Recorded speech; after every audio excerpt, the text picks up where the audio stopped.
Hello and welcome back to my spring series. This week I'm celebrating rhubarb season with this rhubarb and ginger cheesecake. It's the ultimate springtime dessert. It's got a ginger snap buttery biscuit base, a lovely vanilla baked cheesecake with rhubarb rippled all the way through, a vanilla sour cream frosting, and then it's topped up with some stewed rhubarb and some stem ginger slices.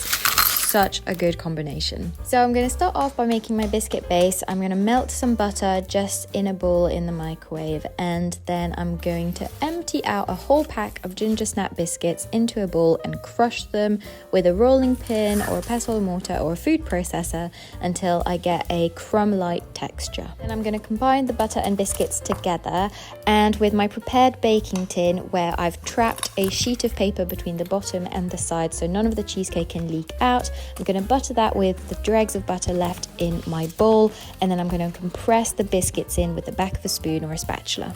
Then I'm going to bake that base for 12 minutes, take it out of the oven and leave it to cool. In the meantime, I'm going to prep my rhubarb ripple. So for this, I'm going to cut the rhubarb into really small dice just by first slicing it into thin slices, thin sticks, and then thin small cubes. Then I'm going to put that into a baking dish with some sugar. It can be caster sugar if you don't have brown sugar, but I like to add that for a little bit of a caramelized note, and then a bit of orange juice. I'm just using half an orange juice here because I don't want to introduce too much moisture. And I'm going to bake that in the oven for 20 minutes. Then the rhubarb should have kept its shape but been stewed down to remove some of that moisture and give it a lovely flavour.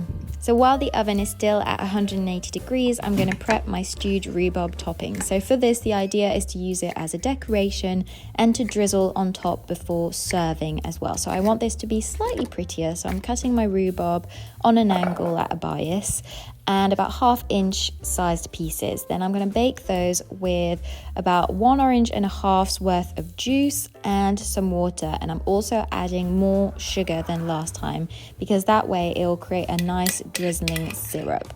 Bake that for slightly longer and the rhubarb should keep its shape, and then that's ready to use later. So now on to the cheesecake filling. Now the first step is I'm going to use the paddle attachment of a stand mixer, or you can use a spatula to stir a indecent amount of cream cheese. It has to be full fat for the best texture and flavor, and you just want to smoothen that down with the spatula. Then beat in the sugar and finally stir in the flour and vanilla until it's combined. Then I'm going to swap over to a whisk and one by one whisk in the eggs, finishing with an egg yolk.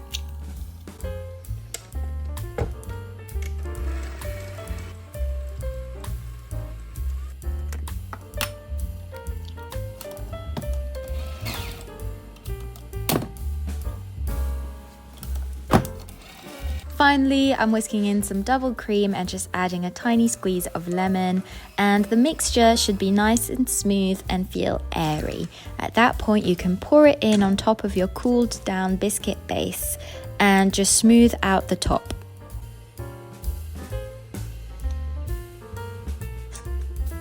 Then I'm going to spoon in little dollops of my rhubarb ripple mix all throughout, and use something really pointy and sharp to ripple it through. So here I've got a large kebab skewer, but you could use a toothpick or a knife and just do some random rippling throughout, and then re-dollop in some more of that rhubarb and re-ripple it through. Then it's going in the oven for 15 minutes at 180 degrees, then turning the oven down to 150 and cooking it until it's got a jelly-like set wobble. Then I'm going to turn the oven off and pop a wooden spoon in the door to keep it ajar while it cools down.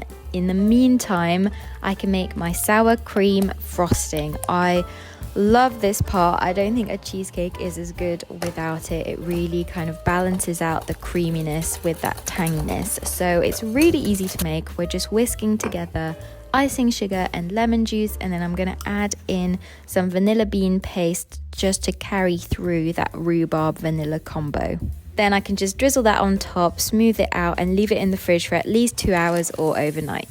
And finally, it's time to decorate and serve. So it's the season for magnolia flowers at the minute, and they are actually edible and have a really nice gingery floral note.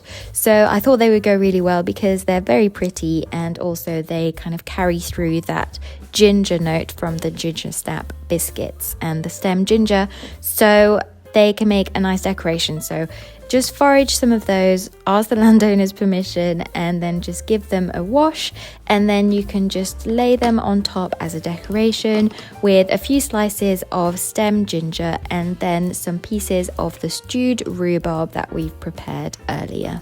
Then serve up a slice with more of that stewed rhubarb and a drizzle of the syrup on top, and enjoy. Full recipe on my website linked in the description. Hope you enjoy, and please subscribe for more every week.